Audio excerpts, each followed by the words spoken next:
Ganito pala sa Baklaran, magulo, mausok, at syempre, madaming masarap.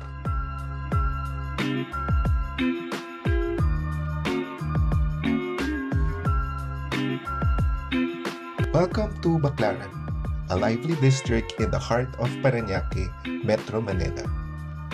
Known for its vibrant markets and religious significance to many Pinoys. Today, samahan niyo ako mag-explore dito sa Baklaran and see what makes this place rich in food culture. Tara! What's up everyone? John here and welcome back again to my channel guys. Nandito tayo ngayon sa Ugbo. Pero hindi ito yung sa may Manila. Ito yung sa may Baklaran. Sa likod to ng church guys actually. Kakagaling ko lang sa church and then surprisingly, akala ko mahirap siyang hanapin kasi nasa likod lang talaga siya ng church. If you're coming from there, may exit sa may likuran. Paglabas mo, ayun na agad siya. Isang street siya ng puro kainan. And then, may mga seats and tables din sa labas. Yung first stop natin ngayon guys, Kazi Biryani House. Medyo gitna na siya ng ng street.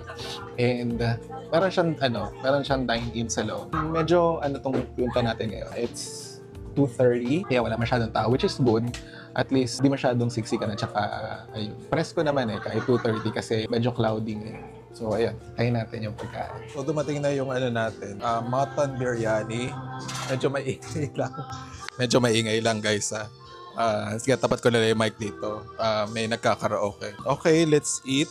Try natin ngayon. Nagulat ako actually nung sinerve siya. Akala ko rice lang. Pero yung mutton pala is nasa loob. So, ayan siya, oh. This one costs 200 pesos. So, pwede na. Taste muna natin yung mutton.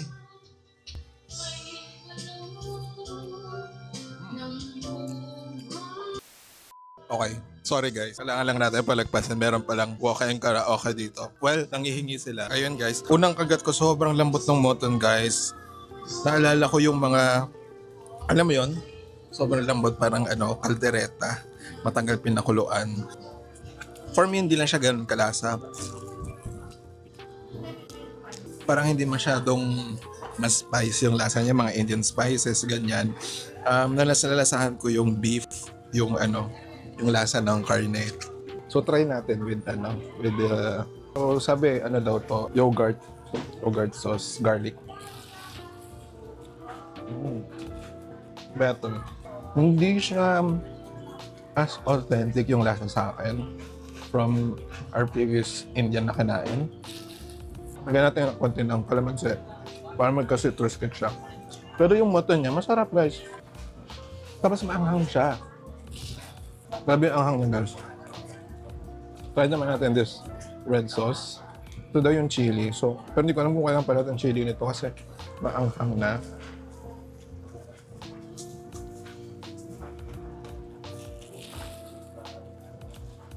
Hindi lang siya basta chili guys, may pagkamaasim din siya. Pero mas gusto ko tong white sauce. Parang garlic mayo with some, yogurt. May a little bit of yogurt siya guys.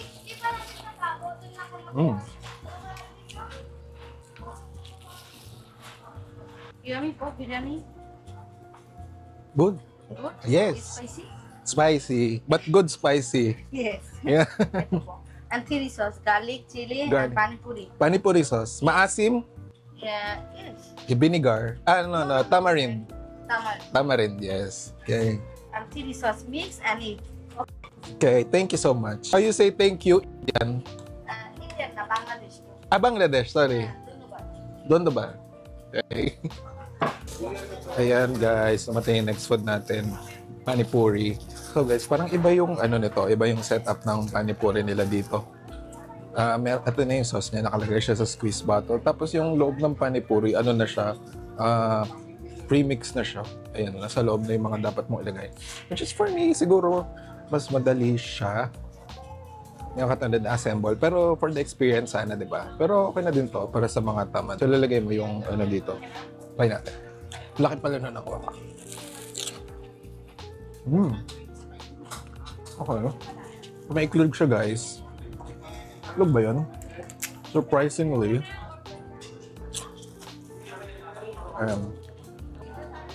meron siyang itlog, kamatis, and potato. Yun lang yung meron sa kanya. So, lagyan natin ng sauce ulit, tamarind sauce. Siguro for me, it could use a little more sweetness. At saka wala siya ng mga chickpeas, ganon. It's not as flavorful as our panipuri, pero mas madami siya. Ilang piraso ba? Hindi ko na nabilang. Basta mas marami siya and pre-made na.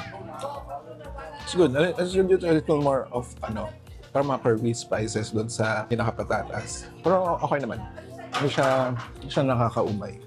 Pag, Ayan ko na to. Nakakatawa guys, sobrang accommodating ng Bangladeshi owners. Yung rice nila guys, masarap. And pag nilagyan mo pa nung dalawa nilang sauce, the white and the red one, nag-elevate talaga yung lasa niya. And yung kick ng anghang niya, very perfect. Talagang mapapaulit-ulit ka ng subo. Yung mutton lang for me, hindi siya ganun ka-tasty. Pero siguro, tinone down lang nila yung paggamit ng spice to adjust for the price. Kasi guys, yung price and yung portion size, sulit na sulit. Kaya must try nyo dito din. Okay guys, on to our next tindahan. Actually, katabi lang siya ng Indian store. Pero tinawag din ako parang resonate siya sa akin kasi Vietnamese siya. And also, Vietnamese is also like one of cuisine na for me is masarap. And mura siya. Kung nag-Vietnam kami, sobrang mura niya. And to no surprise, mura din dito guys. So, ang unang dumating is, kasi pre-made na siya, is their spring rolls, fresh spring rolls. So, kumuha ako ng chicken at saka ng shrimp. Tapos, guys, yung nila dito, yung sauce nila dito, kompleto. Kasi mga Vietnamese brands din. Kaya, ma-feel mo din yung authentic na lasa niya. So, for the spring roll kasi may binigay silang pickled soya bean sauce. Hindi ko pa siya natitikman. Pero yung patis nila matamis. Tapos may mga ibang pa siya, ingredients. Timplado na siya so parang Vietnamese patis siya. Tinikman ko, matamis. So we got two kinds, shrimp and chicken. So it's 20 pesos per roll. So try muna natin yung patis. Try ko muna sa patis siya i-dip.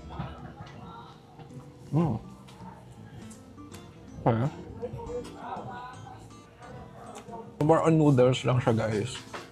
Pipino, cabbage, at saka isang prasong shrimp na hinati sa dalawa. 20 pesos, it's okay. It's good. It's filling. At saka may Vietnamese experience ka na kung nandito ka sa Baclaran. Thank you po.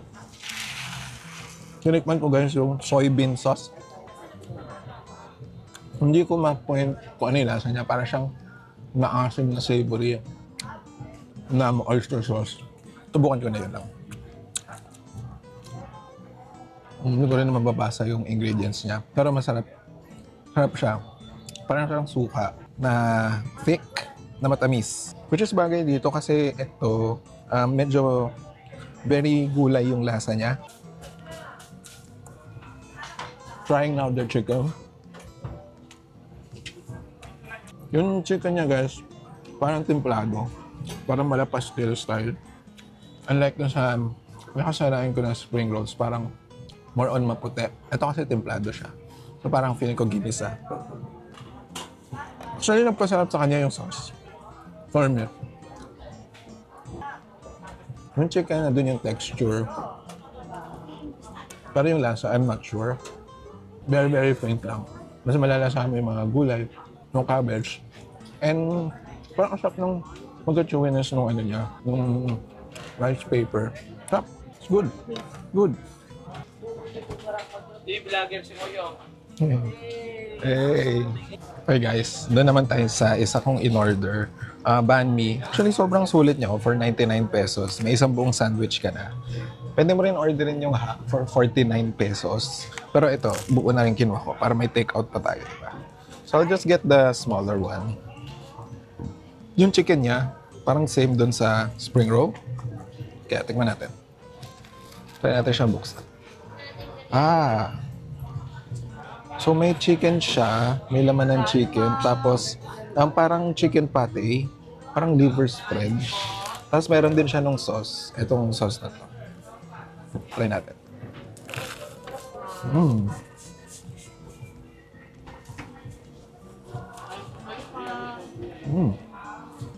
Kung maintindihan yung parang pate, kung maintindihan yung parang liver spread nila doon, savory siya. Parang siyang spring roll, guys. Na ginawa lang na sandwich. Very good. For 99 pesos. Dahil guys, may ganito siyang feeling. Liver spread. Tapos may konti nung karne ng chicken. Pero yung lasa niya more as nagagaling dito sa liver spread. Oo nga pala guys, ang pangalan ng place na to ay Nokcham. Yung spring rolls nila, pwede na for 20 pesos. Pero stand out talaga sa akin yung sauce. Both yung homemade sweet patis nila at saka yung fermented soybean sauce. Yung banh mi para sa akin could use a little more protein. Pero again, for 99 pesos, pwede na. At saka very generous naman sila with their sauce. Sabi pala ni Kuya, meron din silang branch sa Makati which is bigger and wider selection ng foods. So hopefully someday, soon, matry natin din yun.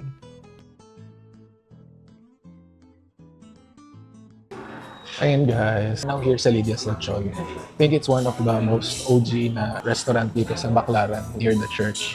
Ayun guys, lumating na yung food natin dito sa Lydia's Lechon.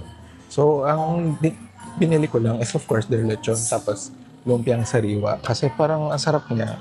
Sarap niyang tingin. Tapos yung sauce niya kakaiba. Gravy-ish siya. Hindi siya yung glossy, dark brown na sauce ng lumpia usually. Parang, ewan ko, parang texture ng pagka peanut butter for me. Kaya tikman natin. Kasi may intriga ako sa sauce niya. Typical lang naman yung inside. Typical gulay. Subukan natin.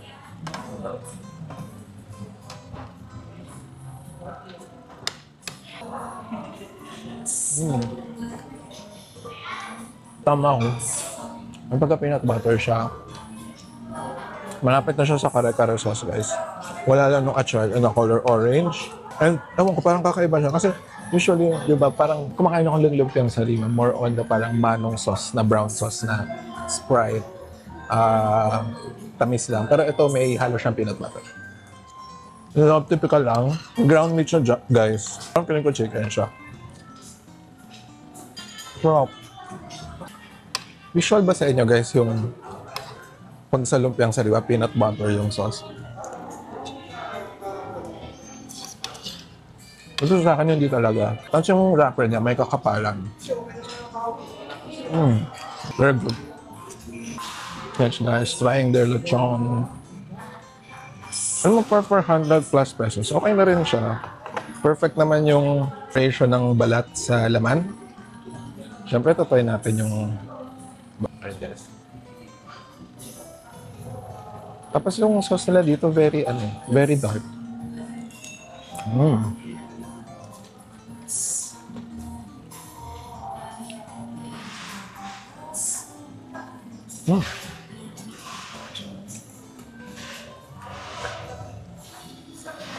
Yung balat niya, crispy naman, pero guys, ang sarap ng sauce. Hindi siya yung typical sauce eh. Ang tapang ng lasa niya, sa totoo lang, para siyang hoisin sauce. Parang siyang yung lechon with, for me yung lasa niya, dark soy sauce and hoisin sauce. May ganun siyang tamis. Hindi tamis ng nanggagaling sa brown sugar. Which is good. Kakaiba. So, hindi ko pa natitikman pala yung lechon. Kasi ang sarap ng sauce. Yung lechon, guys, ano pa rin siya? Kasi yung whole lechon nila for their a la carte service, naglalabas sila ng isang buong lechon. Kasi yun yung pinaportion nila for every order. So, ibig sabihin, tagal na siyang naka-display. I don't know, usually kung gano'ng katagal. Hindi ko alam yung flow ng tao dito eh. Pero, syempre may katagalin. Pero, surprisingly, hindi siya nagda-dry. Hindi siya dry for me. Sarap pa din. At saka, lambot. Kasi, aminin natin sa ibang, like usually, diba, may mga pinupunta tayong events where yung mga lechon matagal lang naka-rest sa buffet table. Minsan tumitigas. Pero dito, hindi siya tumitigas. So, I think na perfect na nila yung technique with their cooking. Hindi masyadong ino-overcook. Pero at the same time, ma-crispy pa din yung balat. Kaya masarap. Grabe guys, natutuwa ako dito sa Lydia's Lechon. Yung dining space nila, ang lakas maka 90s aesthetic. Parang ito yung mga lugar na dinadala mo yung mga balikbayan mo na bisita before. Ewan ko, yun lang yung naaalala ko. Guys, bali, ang dami pala nilang ulam selections. Parang turo-turo style. Syempre, hindi lang tayo nakabilit dahil busog na din from the other places. The lechon itself is very juicy, hindi maalat at saka tamang balance ng citrus, porky taste at saka yung mga typical lechon herbs. Pero ang nag-stand out talaga sa akin is yung sauce. Kaya ba yung lasa niya? Yung sinoserve nila dito sa lechon is made in-house pala yun guys ha. Confirmed yun ni manager. Yung lumpia, very fresh at saka ang sarap nung may touch of peanut siya. Anyway guys, that concludes our trip here in Baclaran for today. If di ka pa nakasubscribe, please subscribe to my channel and see you on the next video, okay? Bye!